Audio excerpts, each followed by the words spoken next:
Oi, gente, boa noite. Aqui é o professor Benedito Costa e eu vou gravar tudo de novo o vídeo da aula que era para o dia 27. Eu gravei um vídeo, ele deu uns 40 minutos mais ou menos, e ele não subia de jeito nenhum para o YouTube, ou melhor, para o YouTube subia, mas daí ele não conseguia colocar no ar. Enfim, eu vou gravar tudo outra vez e vou começar do zero, ok? Então talvez esse vídeo não fique tão bom quanto o outro, porque eu estou fazendo assim meio sem treino e a gente tem aqui uma sinfonia canina também perto de casa que às vezes me atrapalha, me confundo um pouco. Vocês vão escutar os cachorros aqui dos vizinhos. Minha rua tem mais cachorros que gente aqui. Lembrando que na aula anterior eu tinha enviado para vocês o artigo 225 da Constituição Brasileira e também a Lei Federal 6.938 de 1981. E tinha falado que eu ia dar um exemplo prático dessa situação sobre meio ambiente, né, que era o exemplo da semana. Eu mandei os textos teóricos e, como eu tinha prometido para vocês, em todas as aulas eu vou dar um exemplo prático sobre as questões que nós estamos estudando. Bom, a gente precisa começar de algum lugar e eu vou começar justamente de alguns exemplos de alguns danos ambientais que ocorreram no Brasil de forma, às vezes, assim, catastrófica. Então nós tivemos situações muito bizarras, por exemplo, houve um dano ambiental aqui numa cidade de Santa Catarina, em que por exemplo, a população acordou num certo dia e o céu estava cor-de-rosa, porque houve uma explosão e uma determinada substância cobriu o céu de uma determinada cor, e não era um efeito natural. Vale lembrar isso é uma questão bastante importante. Não era um efeito natural do meio ambiente. Você pode ter efeitos naturais no meio ambiente, como por exemplo a proliferação de algas, desde que não seja causado pelo homem, né, que também seria um dano ambiental provocado pelo homem. E você pode ter outras catástrofes ambientais que o homem não consegue prever, um furacão, um maremoto, né, um terremoto. Essa semana nós tivemos terremoto na Bahia. Assim, e olha, não foi tão fraco se você pensar assim na escala que mede terremotos. Um terremoto de 0,4, 4 e pouco, 4 e pouco, ele não é um terremoto exatamente banal, sabe? Ele derrubou coisas nas lojas. Enfim, isso você não pode prever, ou se você pode prever, é um dano natural. Então nós temos antigamente a gente falava, né, que o Brasil era um país que não tinha catástrofes naturais e na verdade nós temos catástrofes naturais. Vamos ouvir um pouco a cachorra, vamos ver. Né, ela late o dia inteiro, é uma coisa meio impressionante, assim, ela late 24 horas por dia, quando não os irmãos dela também. Enfim, então nós temos catástrofes nós temos catástrofes que são naturais. Algumas são previsíveis hoje com o uso de satélites, o uso de. Nossa, eu não consigo me concentrar, gente. É uma coisa assim impressionante. Eu preciso fazer alguma coisa. Talvez colocar caixas de ovos aqui em casa. Assim. Com o uso de radares, com o uso de alguns instrumentos, a gente consegue prever algumas catástrofes. E outras catástrofes a gente não consegue prever. Vocês devem se lembrar, alguns anos, não faz muito tempo, houve um terremoto no fundo do mar pelo deslocamento das placas tectônicas lá do outro lado do mundo. Isso provocou um maremoto que tirou a vida de 200 mil pessoas. E como eu estava dizendo, no Brasil a gente dizia que no Brasil não há catástrofes naturais, mas elas existem sim. Existem queimadas que são naturais. Inclusive parte da mata brasileira, principalmente o cerrado, é uma mata que se acostumou com as queimadas naturais, não aquelas provocadas pelo homem. E hoje nós temos queimadas, né? Estamos com o cerrado pegando fogo, a Amazônia também, que geralmente são situações provocadas pelo homem. Então esse acidente de Santa Catarina não foi um acidente natural, porque nós temos um fenômeno, sim, no céu, em que o céu às vezes fica cor-de-rosa, fica alaranjado. Isso pode ocorrer no entardecer, pode acontecer no amanhecer, que é um fenômeno natural. Mas, quando uma empresa, ela, por uma falha humana, ela deixa o céu cor-de-rosa, não é exatamente por uma vontade da natureza e em transformar o espetáculo celeste numa coisa bonita, numa coisa bacana de ver. Nós tivemos catástrofes terríveis aqui, por exemplo, no estado do Paraná. Nós já tivemos, por exemplo, a explosão de um navio Vicunha, uns 10 anos, um pouco mais. Nós tivemos vazamento de óleo na serra, porque nós temos oleodutos que transportam óleo do porto para cima ou fazem o sentido contrário. Nós tivemos vazamento de óleo ali. Nós tivemos vazamento de nafta na Baía de Paranaguá. Esses acidentes provocados pelo homem, eles não são apenas danosos ao meio ambiente, né? Eles são extremamente danosos à vida humana. Obviamente, daqui a pouco eu vou explicar um pouquinho melhor isso, que quando ocorre um acidente, vou falar em acidente, né? Quando ocorre um acidente dessa magnitude, dessa natureza, vazamento de nafta no mar. O nafta é uma substância derivada do petróleo extremamente tóxica e ela vai provocar um dano marinho, às vezes irreparável.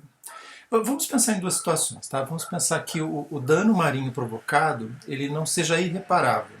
Vamos supor que em 4, 5, 6, 7 anos a biosfera, os animais que viviam ali, ou a ictiofauna que vivia naquela região se recupere. Isso é muito difícil de ocorrer e eu vou explicar por quê. Geralmente um dano material desse tipo, ele acaba sendo muito maléfico para uma espécie de peixe, uma espécie de camarão, uma espécie de qualquer outro animal marinho. E esse animal faz parte de uma linha, ele faz parte de toda uma sequência que demorou milhares, às vezes milhões de anos para se formar. Então, quando uma espécie de peixe morre, o problema não é exatamente essa espécie que acaba desaparecendo daquele lugar ou da face da Terra. Ela provoca em cadeia uma reação com todas as outras espécies, por exemplo, que se alimentavam dela. Então nós temos uma cadeia, né? Desde os animais microscópicos, desde os animais que nós não conseguimos enxergar. Um animal, o crio, por exemplo, que é um animal bem pequenininho que alimenta baleias. Então, se ocorre um problema com um animal muito pequeno, esse animal provoca, essa morte, esse dano provoca uma corrente e ele vai chegar até os animais maiores. E não só no mar, ele pode provocar um dano à vida. Quando a gente fala em vida marinha, né, não vamos pensar só em mar, aos pássaros, a mamíferos, né, que também acabam se alimentando de peixes, por exemplo. Isso ocorreu no Alasca com ursos. Então nós vamos ter um dano que, mesmo que a gente diga que ele é reparável, não é exatamente o que acontece. Na maior parte das vezes o dano é irreparável. E nós já tivemos catástrofes terríveis, por exemplo, no Golfo do México, nós tivemos catástrofes terríveis no Alasca, nós tivemos catástrofes na Sibéria, no Japão, nós tivemos catástrofes terríveis também em outros lugares do planeta. E aqui o Brasil é um país assim de uma riqueza de catástrofes, infelizmente, muito grande. Vou ter que desligar aqui meu WhatsApp.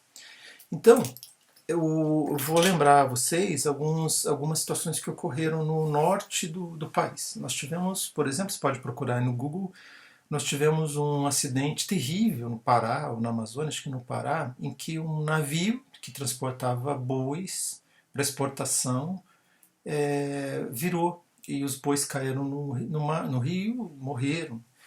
E era uma quantidade assim, centenas de bois.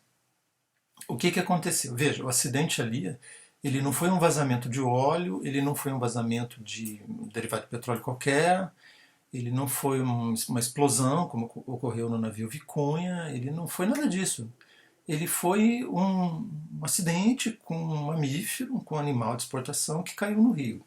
Mas aí o que aconteceu? Os animais caíram no rio, se afogaram, não houve como salvá-los, uma mortandade terrível. E aí começou o problema. O problema foi que os bois mortos iam apodrecendo. E isso também gera um dano ambiental terrível. Você imagina um animal podre, apodrecendo, toda a sorte e toda a sequência de catástrofes que vai ocorrer com a putrefação desses animais. Para piorar a situação, para piorar ainda mais a situação, os bois mortos boiando chegavam às margens do rio e as populações ribeirinhas nessa região, que são muito pobres, decidiram carnear os bois. Então isso aumentou ainda a catástrofe por uma série de motivos. Primeiro, porque a carne não era preparada para consumo. Depois, porque grande parte dessa carne, o animal não tinha sido, digamos assim, morto pelo próprio homem, ele tinha se afogado. A carne já estava em processo de putrefação.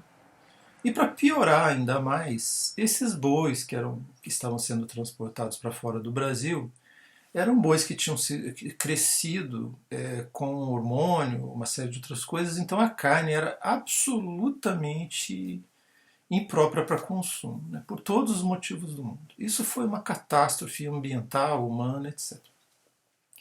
Essas catástrofes ambientais, então, como eu estava dizendo, elas provocam um dano terrível ao meio ambiente, né? Então, a ictiofauna, a fauna, aos pássaros, aos mamíferos e ao homem. Então, o que acaba acontecendo é que, quando ocorre uma catástrofe num rio, quando ocorre uma catástrofe no mar e quando ocorre uma catástrofe no lago, então nós falamos uma catástrofe fluvial, marítima ou lacustre, lago, nós vamos ter um dano não apenas ao meio ambiente, quanto ao homem. E por que isso acontece? Porque geralmente nós temos populações de pescadores que vivem da pesca e vivem da caça, vivem da pesca nesses lugares, já geralmente com uma antecedência muito grande na história, de décadas ou de séculos. E também nós temos uma população ribeirinha que vive nesses locais, que não vive exatamente da pesca como produto de venda para sustentação, mas os ribeirinhos vivem da pesca para consumo próprio. A pesca talvez seja uma das únicas fontes de proteína animal que essas populações têm. Então, o dano ambiental ele é visto de acordo com esses focos, de acordo com esses pontos de vista, né? O dano ambiental provocado ao meio ambiente e o dano provocado ao homem, o dano físico. Daqui a pouco eu vou falar de outros danos. O que acaba acontecendo também é que a visão de meio ambiente, ela mudou ao longo da história. Sobre isso que eu vou falar é o objetivo da nossa aula de hoje. Então nós vamos ter que hoje nós pensamos o meio ambiente como uma simbiose entre as coisas, os animais, a água, o mar, o vento, a árvore e o homem. Eles vivem em conjunto, eles não vivem de forma separada, isolada, estanque. Eles têm uma vida em comum. Então, quando ocorre um dano, esse dano ele é múltiplo, ele tem múltiplas camadas. E o tipo de dano ele vai depender exatamente da quantidade de material que é lançada no mar, no rio, no lago, na floresta, como aconteceu aqui na floresta de Mata Atlântica do Paraná. Ele vai depender da rapidez com que a empresa responsável por isso, por exemplo, a Petrobras, ela vai tentar sanar esse dano. Vai depender também se, por exemplo, o material que foi lançado em alguma situação, seja na terra, seja na água, seja no ar, a quantidade de efeito danoso que ele causa, a quantidade de toxicidade que isso causa. Talvez você já tenha percebido viajando algum acidente que tombou um caminhão-tanque e toda a área ela é isolada. Eu já fiquei horas, já varei a noite na estrada por conta disso, esperando que a empresa viesse e jogasse espuma na estrada, tirasse o caminhão dali, porque geralmente essas substâncias são extremamente tóxicas. Algumas delas são tão tóxicas que você não pode tocar, porque elas queimam a pele, provocam outro dano. E muitas vezes essas substâncias elas têm um teor explosivo muito grande, então qualquer faísca, qualquer situação que ocorra ali, ela pode pegar fogo, pode explodir mesmo. E às vezes a estrada fica separada assim durante dias. Como as coisas ocorrem de forma um pouco demorada aqui no Brasil, Faça ideia da quantidade de situações que nós temos e do quanto que isso custa para a empresa, para os cofres públicos, para as pessoas, para quem está viajando, etc. Então, assim, ó, primeira situação que nós vamos falar. Nós temos esses exemplos, ok? De danos ambientais e nós temos essas situações de danos que ferem, machucam, interferem a vida da pessoa, a vida do cidadão, a vida do sujeito, a vida doente, a vida do cidadão brasileiro, que pode recorrer à justiça para ter uma indenização. Olha só, então, por isso que eu mandei para vocês o artigo 225 da nossa Carta Magna e mandei para vocês também aquela lei, que ela não é exatamente nova, ela é de 1981, acho que na época do governo Sarney, para que vocês lessem, se vocês não leram ainda, né, se vocês não conhecem, creio que vocês já conheçam, vocês já devem ter estudado isso um pouco, e para que vocês verifiquem o que está escrito ali. É isso que nos interessa hoje, ok? É sobre isso que eu vou falar. O conteúdo desse artigo e o conteúdo dessa lei. O conteúdo desses dois textos que eu mandei para vocês, dessas duas situações jurídicas, só é possível no mundo moderno. Só é possível no mundo contemporâneo. E eu vou explicar por quê. Porque a relação que nós temos com o meio ambiente, a relação que nós temos com a natureza, é uma relação típica do mundo moderno e do mundo contemporâneo. Isso não ocorria no passado. Então, a visão que nós temos do meio ambiente, a visão que nós temos dessa situação ambiental, ela é típica do mundo industrial, ela é típica do mundo capitalista, ela é típica do mundo capitalista tardio e ela é típica do mundo pós-capitalista. Ou, hoje, na maioria das vezes, liberal ou neoliberal. Por que isso acontece? Porque a visão de natureza ela variou ao longo da história. Aí você pode dizer assim, ai Costa, mas puxa vida, eu já vi né, na religião tal, no budismo, ou em outras religiões orientais, né, que o ser humano tem uma relação com a natureza X, muito próxima da que nós temos hoje, isso já ocorre há milênios. Eu vou dizer, não, não é.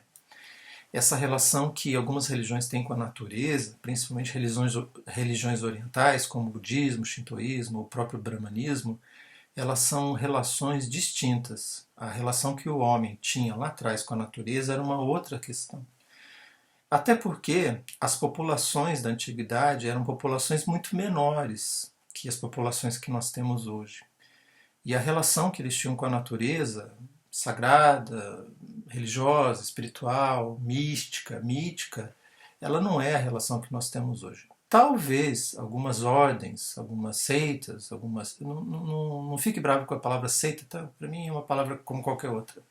Alguma vertente religiosa, alguma pessoa que estuda religiões orientais pode tentar resgatar um contato com a natureza, né? Então nós temos as Wiccas, estou falando sério, a gente tem pessoas que tentam resgatar a relação que povos celtas tinham com a natureza, a relação, por exemplo, que os egípcios antigos tinham com a natureza, o amor pelo rio, pelo céu, pelas montanhas que são sagradas no Oriente. E essas histórias, gente, elas são muito lindas, elas são muito bonitas, merecem estudar. Quem gosta de religiões, quem gosta do mito, quem gosta de situações místicas, eu aconselho que vocês busquem isso, porque isso é muito importante. Mas a relação que nós temos com a natureza hoje é uma relação distinta, porque as populações cresceram, as cidades deixaram de ser aquelas cidades ao longo dos rios, como ocorreu no Egito, na Mesopotâmia, no Vale do Indo, como ocorreu também nos povos maias, astecas, incas, em que geralmente as cidades tinham uma população muito menor que nós temos hoje, principalmente em países como o Brasil, a China, o Japão, a Alemanha, em que as cidades realmente têm uma população gigantesca e não apenas utilizam os recursos da natureza, como devolvem para na natureza uma série de dejetos.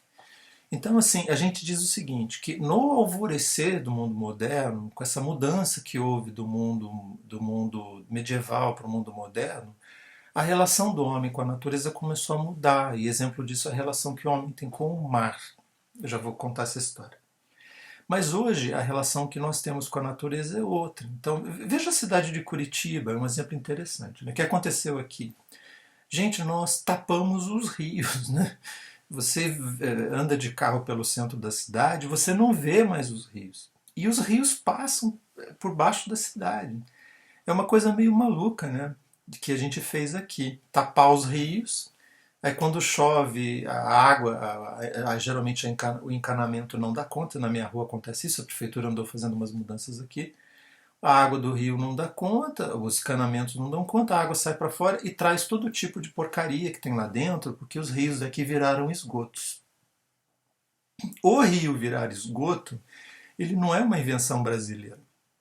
Ele é uma invenção mundial. Então, no mundo inteiro, as pessoas jogam os seus dejetos nos rios, inclusive corpos mortos, que é uma tradição, por exemplo, na Índia.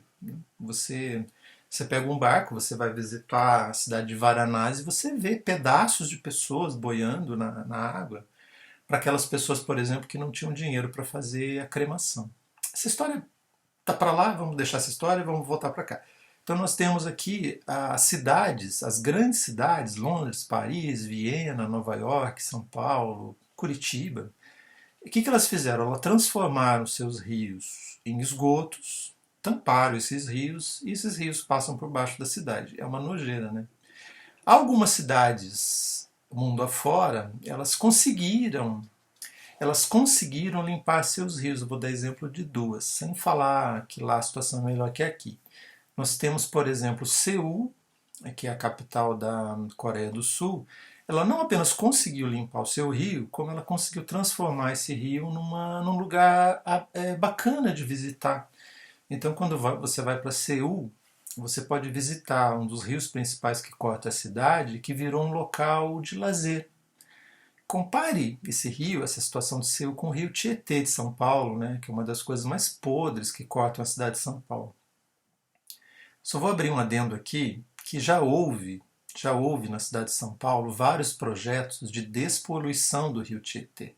Mas o dinheiro sumiu, as obras pararam, ficou assim mesmo. Hoje há uma pequena melhora nas marginais do rio, porque inclusive a vegetação que deveria existir nas margens do rio, que agora eles estão tentando plantar, essa vegetação é fundamental para que o rio viva, para que haja uma vida ali.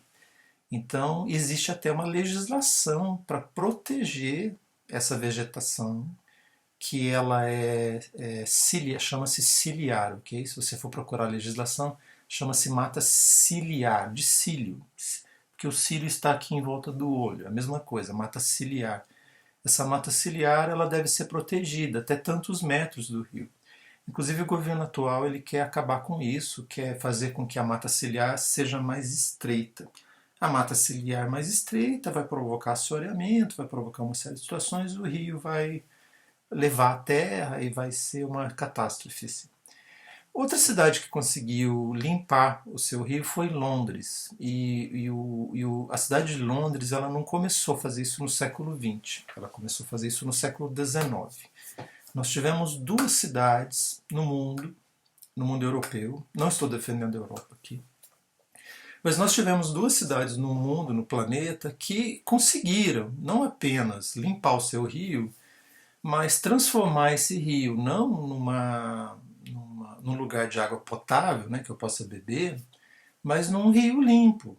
Inclusive você encontra peixes no rio Tâmisa, porque antigamente não tinha. Né? A cidade de Londres era tão suja, era tão porca, que o rio morreu. O que eles fizeram? Eles fizeram o seguinte, eles tiraram o esgoto do rio. Né? Então no século XIX eles fizeram uma rede imensa de esgoto, com canais que funcionam até hoje, imensos, mais alto do que da biblioteca, e eles tiraram o esgoto do rio. Mas daí eles jogam o esgoto lá adiante. O século XX descobriu que o rio, por incrível que pareça, o rio tem uma habilidade de viver. O rio tem uma habilidade de ser resgatado. Então, o que acaba acontecendo? Quando eu jogo um esgoto no rio, num determinado lugar, o rio vai andar, né? Anda 1 quilômetro, 2 quilômetros, 3 quilômetros, e dependendo da quantidade de dejetos que eu jogo no rio, ele vive de novo. O problema no Brasil é que a gente joga tanto dejeto no rio que acaba havendo mais dejeto do que a água do rio, entendeu? Então aquele rio não é exatamente um rio, é um grande esgoto a céu aberto. Eu vou puxar um pouquinho o exemplo de Londres, porque daí nós vamos chegar a algum lugar, senão eu vou ficar dando exemplos aqui e a gente não chega a lugar nenhum. Então, o que acaba acontecendo? O artigo 225 da Constituição e a Lei 6.938 de 81, elas só existem porque a concepção de higiene, a concepção de poluição, a concepção de meio ambiente e outras concepções correlatas, elas surgiram também no mundo industrial. É também na passagem do mundo industrial, ou pós-Revolução Francesa, para o mundo industrial e para esse mundo que nós vivemos até hoje, que você pode chamar de pós-moderno. Então, essa legislação ela seria impossível em outros momentos históricos.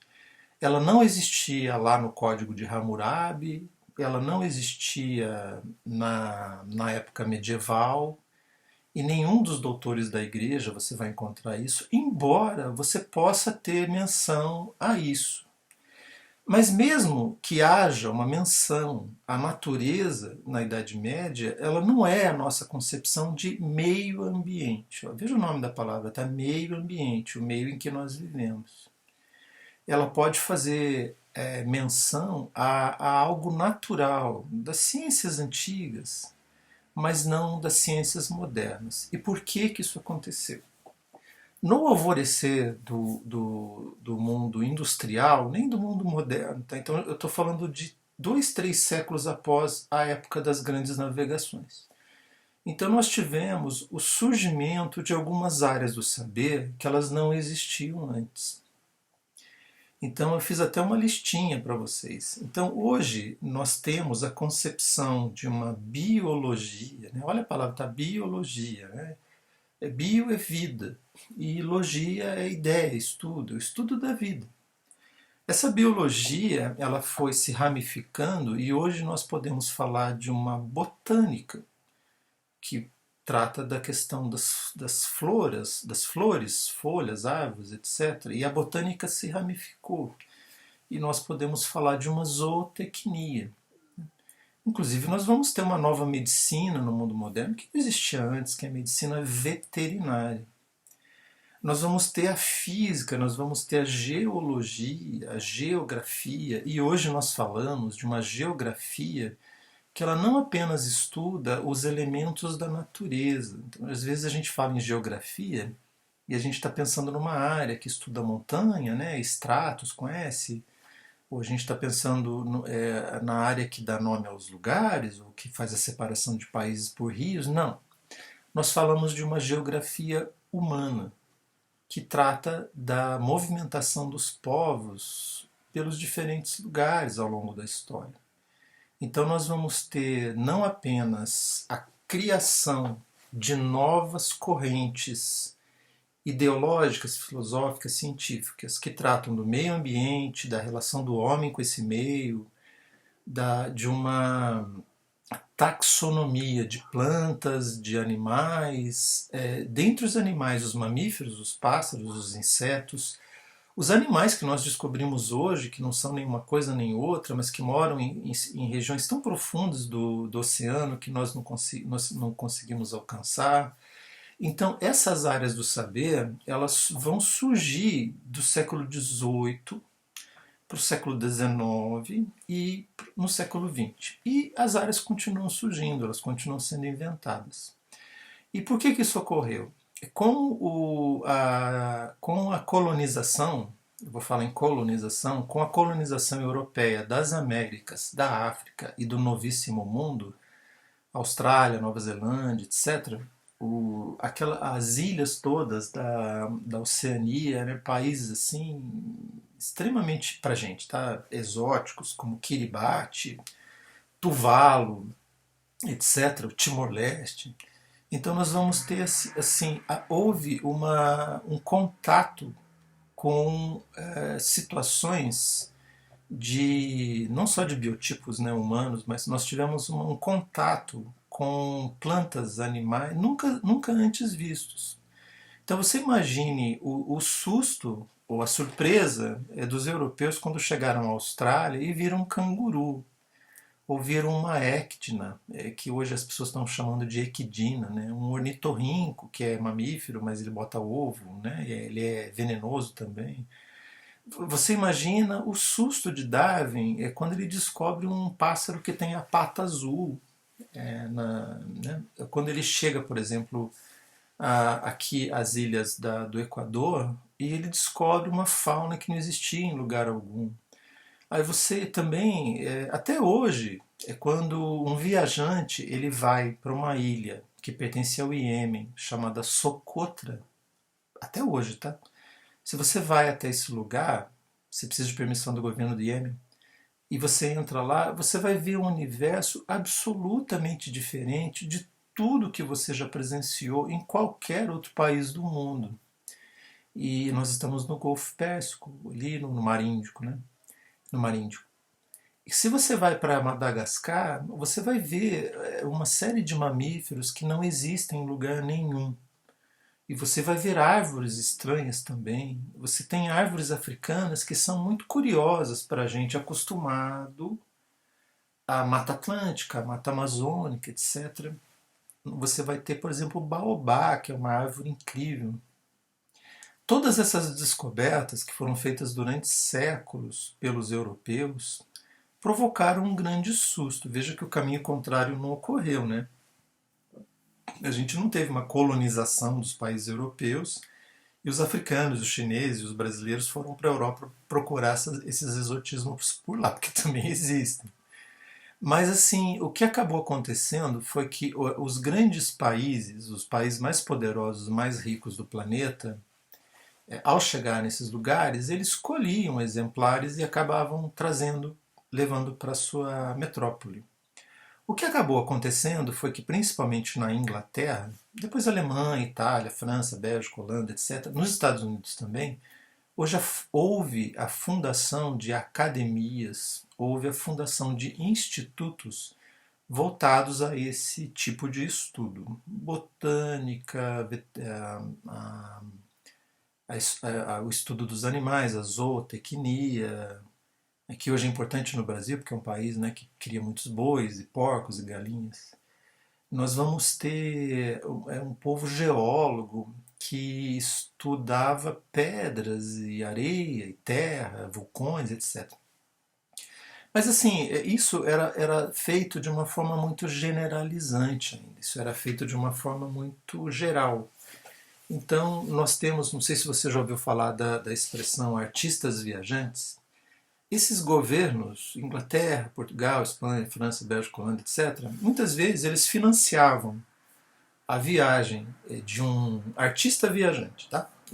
Por que ele era um artista viajante? Porque ele sabia a técnica do gouache, ele sabia a técnica da pintura a óleo, do desenho a carvão, etc. Ele viajava para um determinado lugar, nós tivemos vários que passaram aqui pelo Brasil, e eles faziam anotações sobre o que eles encontravam no meio do caminho.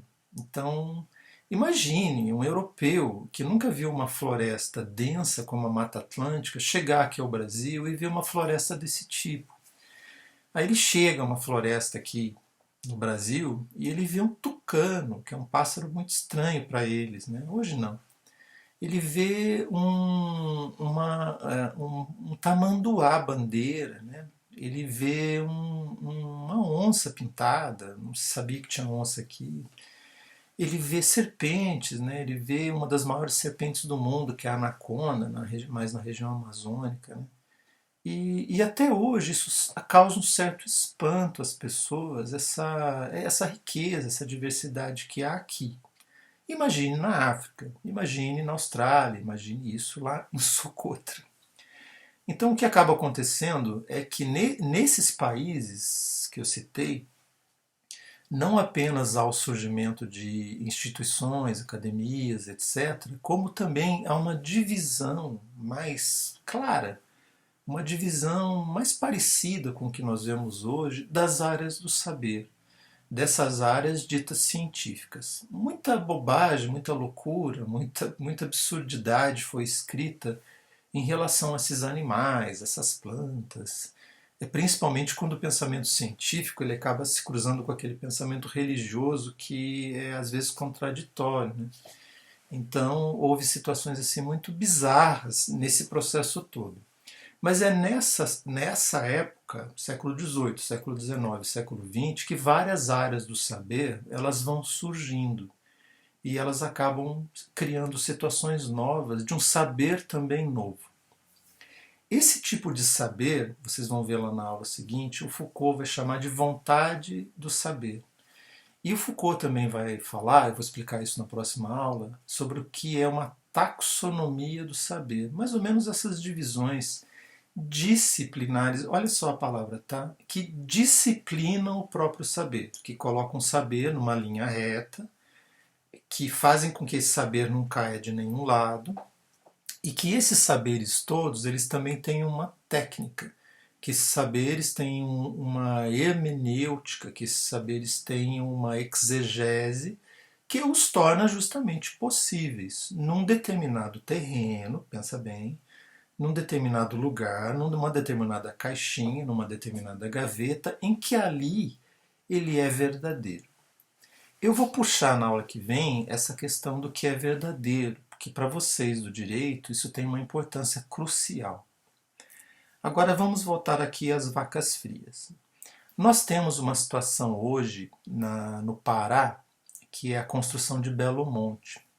Eu não vou entrar no mérito político da construção de Belo Monte, mas só vou dizer, só vou contar para vocês o que tem acontecido lá como um exemplo, ok? Já que eu prometi. Então, a construção de Belo Monte, ela é uma catástrofe ambiental.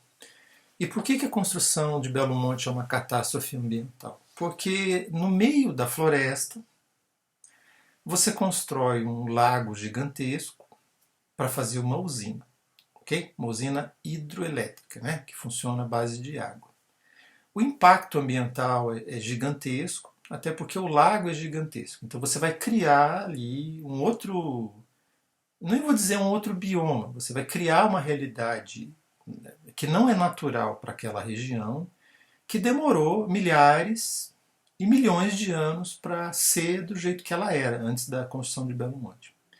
Se você olhar as fotos de satélite, você vai perceber que no Rio Xingu há uma grande volta de uns 100 quilômetros mais ou menos. E você vai perceber que antes da construção de Belo Monte, você tinha ali a fluidez do rio de forma natural, como ele deve fluir por ali, não há milhares de anos, ele deve fluir por ali alguns milhões de anos, desde a formação da floresta amazônica. Então você vai ter que nessa curva você vai ter um impacto absurdo, porque a construção do lago para a barragem ela fez com que não houvesse mais a mesma quantidade de água que havia nessa volta toda. E as imagens de satélite são muito claras para mostrar isso, ok? Estou falando do ponto de vista ambiental. A construção de uma barragem ela é um problema. Tá? Ele é um problema por quê? Quando você faz um lago artificial gigantesco, o correto seria você retirar todos os resíduos vegetais que havia nessa região. E por que você deveria tirar todos os resíduos vegetais? Né? Você vai lá e corta as árvores, ou você passa aqueles tratores com corrente para tirar as árvores, ou você não faz nada, simplesmente vai enchendo de água ali, e essa vegetação que havia no lugar, ela vai apodrecendo. E ao apodrecer, ela traz uma série de problemas para a qualidade da água e para a qualidade da vida. Outro fenômeno que ocorre é que quando você faz uma barragem, os peixes que tinham um percurso natural de para cima do rio, para baixo do rio, não tem mais, porque o peixe não sobe escada. E por mais que você construa elementos que vão dar uma matéria muito legal no Jornal Nacional, no Jornal Hoje, não vai melhorar a vida dos peixes ali. Tudo vai ser muito estranho para um peixe que mora ali, que vive ali há milhares ou milhões de anos. Quando você faz uma mudança desse tipo também, você destrói o hábitat que antes era natural de centenas de espécies animais, mamíferos, ovíparos, né, os mamíferos, as aves, as cobras, etc. Quando você constrói uma barragem desse tipo, por mais que você tenha leis de proteção ambiental que promovam no entorno dessa barragem lugares para que a vida flua de forma natural, ela jamais vai ser natural. Porque você corta todas as cadeias animais de uma relação, que eu já expliquei para vocês, que ela é ancestral. Então, se você mexe na vida de insetos, você mexe na vida dos pássaros que comem esses insetos, não é? Se você mata árvores que têm uma determinada fruta, você vai tirar o alimento de pássaros, mamíferos e até de peixes que se alimentam dessas frutas também, porque isso acaba ocorrendo, principalmente nessa região do mundo. E o impacto na vida do homem é enorme, gente. Então você tira ali, tá? Você tira totalmente a vida de povos indígenas. Você tira a vida de povos ribeirinhos, quilombolas, que viviam do rio desde um tempo imemorial. E para aquelas populações, pescadores, que vivem da pesca, às vezes é artesanal, tá? Ela não é uma pesca que o cara tem um navio, ele vai com o navio e ele tira toneladas de peixe do rio, do lago, do mar. Não é.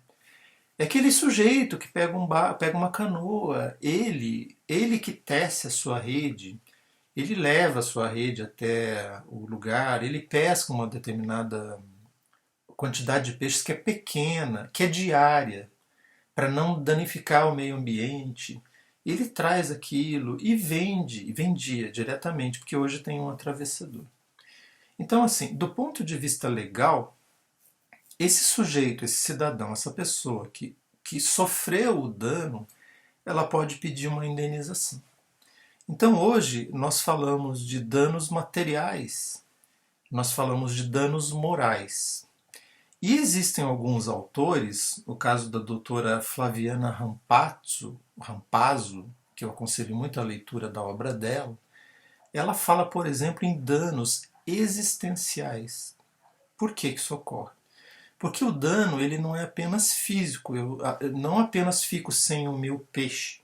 O dano também é moral, porque eu vou ficar sem o peixe, não vou poder vender, eu não tenho dinheiro para minha subsistência e às vezes eu não tenho comida para comer.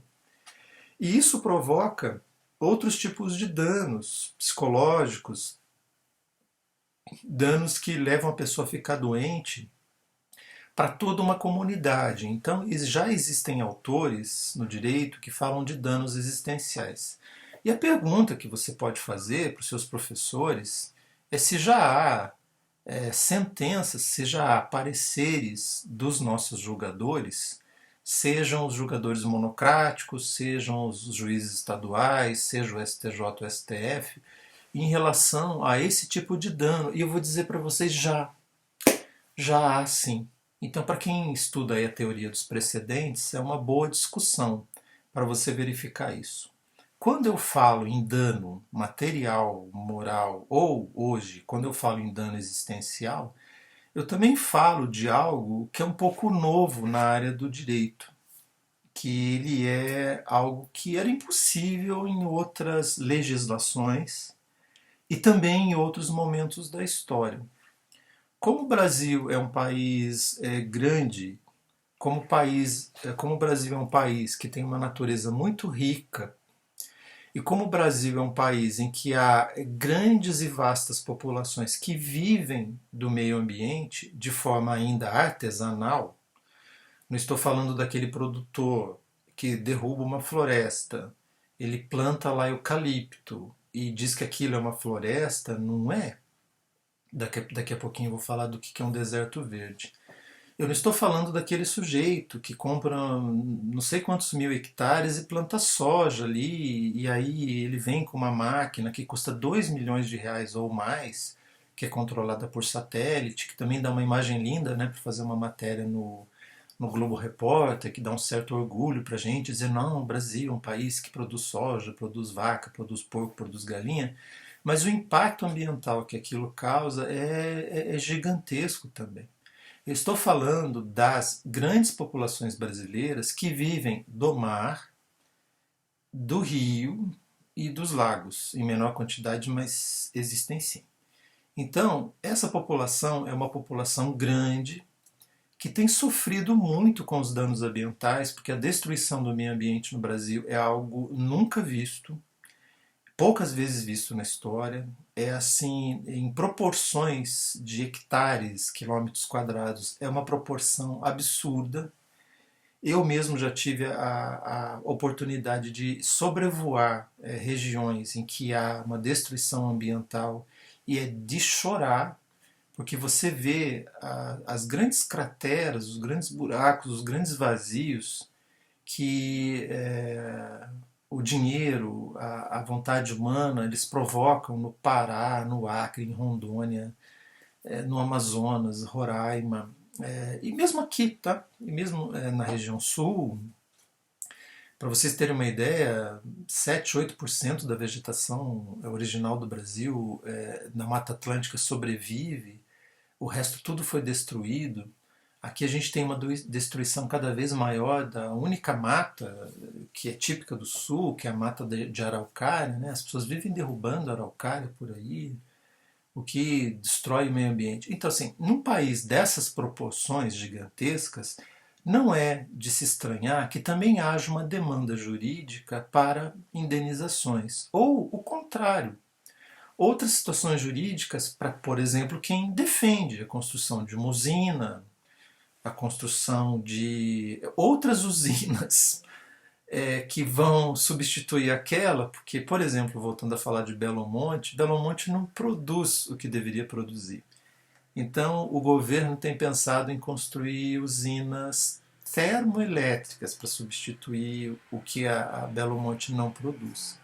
Então, Belo Monte é uma catástrofe, assim como Itaipu foi uma catástrofe, assim como outras hidrelétricas também são catastróficas, e talvez, num país também rico como o Brasil, com 8.000 quilômetros de mar, com regiões que têm bastante vento, etc., talvez nós pudéssemos usar uma energia limpa, que não fosse nem a da hidroelétrica, nem da termoelétrica, e muito menos da usina nuclear. Nós não estamos preparados para isso. E nós apenas gastamos dinheiro, muito dinheiro, desde o regime militar até hoje, com a construção de Angra 1, 2, 3, e elas não funcionaram, não funcionam, não vão funcionar, porque a Alemanha vendeu para a gente um produto obsoleto. Hoje nós temos alguns discursos novos também que elas podem embasar as situações jurídicas que nós estamos vivendo. Eu vou citar alguns autores para vocês, em alguns grupos. Nós, por exemplo, temos o Greenpeace. A própria existência do Greenpeace é uma coisa nova na nossa vida, né? Ela não existia no passado, mas ela existe agora com esses novos discursos sobre o meio ambiente, sobre a necessidade de nós preservarmos o meio ambiente para as gerações futuras, o que não tem acontecido, embora esteja isso na Constituição e na lei que eu citei para vocês. E nós vamos ter autores maravilhosos, como, de um lado, uma autora de que eu gosto muito, indiana, chamada Vandana Shiva, em que ela faz uma discussão muito bacana sobre o impacto ambiental na nossa vida, a relação que nós temos com o meio ambiente, e ela traz oportunidades e ela traz situações que poderiam substituir aquelas situações que são tão danosas para o meio ambiente. E ela justamente fala de um outro país continental, que é a Índia, embora menor que o Brasil sofre também com o impacto ambiental de todas as formas que vocês imaginam, às vezes de forma natural, que acontece perto de Bangladesh, no Sundarbans Bengalis, né, o mar está invadindo a terra, as pessoas vão ficar sem terra, mas também a Índia é um dos países mais poluidores do planeta, pelo tamanho da população, pelo modo como as empresas agem, pelo que elas fazem nos rios. E é de lá que justamente vem uma autora chamada Vandana Shiva, que escreve livros muito legais sobre isso. Na outra ponta, eu tenho um outro autor que eu gosto muito, que é o Marcelo Espósito, que é um artista que é um político, que é um sujeito que lida com as situações do meio ambiente, mas não mais na floresta, não mais nessas outras regiões sobre as quais eu conversei aqui. O Marcelo Espósito, ele fala do como esses processos ambientais ocorrem mesmo dentro da cidade. Então, o Marcelo Espósito, ele critica muito o que a gente chama de gentrificação, que é uma outra situação legal, que é nova, não só no direito brasileiro. Aliás, eu nem sei, eu acho que o direito brasileiro nem trata disso, só vê isso no direito espanhol, alemão, italiano, mas que é o processo que ocorre nas grandes cidades, quando eu tiro uma população que vive num determinado lugar já há um determinado tempo, uma favela, um cortiço, ou mesmo um bairro comum, que não esteja dentro daquele critério que nós usamos de pobreza, né, para descrever, enfim, de forma muito preconceituosa uma favela, um cortiço, e eles levam essa população para longe da cidade. Então esse processo é um processo chamado gentrificação, isso é só um exemplo, e é um outro autor que lida com isso no mundo atual, e é interessante para vocês que são do direito. Para fechar isso, você deve ter ouvido, você já deve ter visto em algum lugar, situações assim, discursos, ok? Eu vou citar três. Nós temos o primeiro, lá na Ilha da Páscoa, a população local, a população indígena, autóctone daquele local, acabou destruindo a ilha porque usou todos os seus recursos naturais. Essa tese já foi para cima, já foi para baixo, alguém já defendeu, alguém já derrubou e agora há uma certa defesa dela de novo.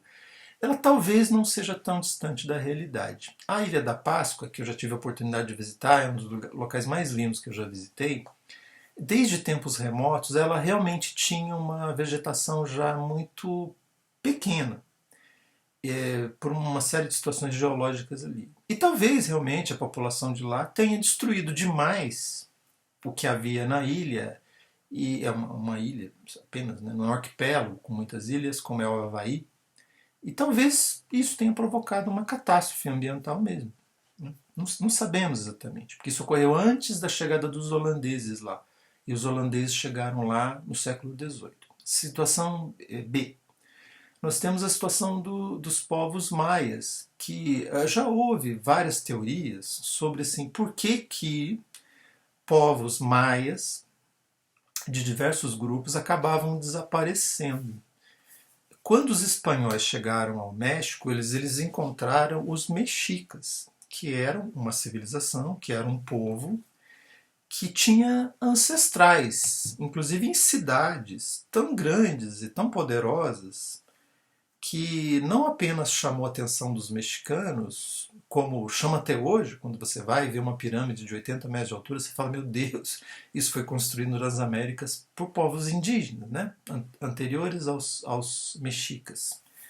E você chega e diz assim, por que esse povo desapareceu? Desapareceu. A gente não sabe se eles desapareceram por um motivo místico, uma grande doença, ou se também foi por uma catástrofe ambiental. Se você vai ao México, você vai ver que a floresta típica do México, da Guatemala, Belize, ela não é como a floresta brasileira, e ela também não é como as florestas de outros locais do mundo, África, norte da Europa. Ela é mais baixa, ela é mais rala, você anda por ela, você já vê essa diferença. E talvez isso tenha acontecido. Situação C. Há muitos discursos aqui no Brasil que dizem o seguinte, os povos indígenas que moravam aqui, eles iam destruindo um local e mudavam para um outro local, destruíam lá e mudavam para um outro local. Eu não sei se isso é verdade, porque eu nunca estudei isso, não é minha área de estudo. Mas mesmo que isso ocorresse, nós estávamos falando de uma população indígena no Brasil, tá? Na época do começo da colonização, que é infinitamente menor que a população atual, que é de 200 e tantos milhões de habitantes. E com uma gana e com uma vontade de um crescimento econômico que ele é devastador. Então, um pouco de cuidado com esses discursos que colocam em gerações anteriores e povos anteriores um catastrofismo que talvez não seja verdadeiro e não seja verdadeiro por vários motivos, mas principalmente porque a visão que esses povos tinham da natureza e o contato que eles tinham com ela é muito distinto e diferente do que nós temos hoje. É possível, será, ter uma relação com a natureza melhor? Eu não sei, eu creio que sim, lendo a Vandana Shiva e outros autores. Mas é importante para você que é do direito ter o entendimento disso, verificar como a legislação brasileira, seja pelo seu artigo 225 da Constituição, seja por essa lei e outras leis ambientais, o trabalho do ICMBio, o trabalho dos grupos de proteção ao meio ambiente, como que esses discursos eles percorrem o direito e como eles atravessam o discurso do direito. É uma história complexa, é uma história que tem antecedentes históricos muito bacanas, ela é uma história bonita e ela é uma história bacana para mim, porque eu adoro trabalhar com isso, é o segundo escritório já que me chama para trabalhar com uma situação dessas e eu amo isso. Isso é muito bacana para mim, eu aprendo muito e conheço um pouco melhor do meu país, da legislação brasileira de meio ambiente, de como isso funciona. Para fechar essa aula, eu queria dizer que tudo isso que eu falei hoje não veio da minha cabecinha, não é exatamente uma visão do Costa sobre isso, não, muito pelo contrário, ela está toda embasada em autores com que eu lidei nos últimos anos. E eu queria citar um deles, que é o Simon Schama. O Simon Schama é um historiador, que a gente poderia dizer que ele é da nova história. Ele tem um livro magnífico, que é um catatal desse tamanho, mas é muito gostoso de ler, chamado Paisagem e Memória. E nesse livro, justamente, o Simon Schama ele traça toda uma trajetória da relação que nós temos com a natureza. Estudar o direito também é estudar a natureza. E estudar o direito também é estudar o discurso. Mas eu não posso trabalhar com direito, ou eu posso trabalhar com direito, mas eu posso trabalhar com direito de uma forma melhor se eu souber de onde vieram esses discursos. E para isso eu tenho que estudar história, sociologia, filosofia e discurso, que é justamente essa disciplina que vocês estão vendo. Espero que vocês tenham um bom restinho de semana, que vocês gostem desse conteúdo. Fico à disposição de vocês para bibliografias, bate-papos e conversas. E na próxima aula vamos falar sobre um outro assunto e acho que já vamos dar continuidade ao Michel Foucault, verificando o segundo vídeo dele. Forte abraço para vocês. Falei bastante. Deixo vocês agora com o som da matilha da minha vizinha. Né? Muito bacana isso. E fiquem bem.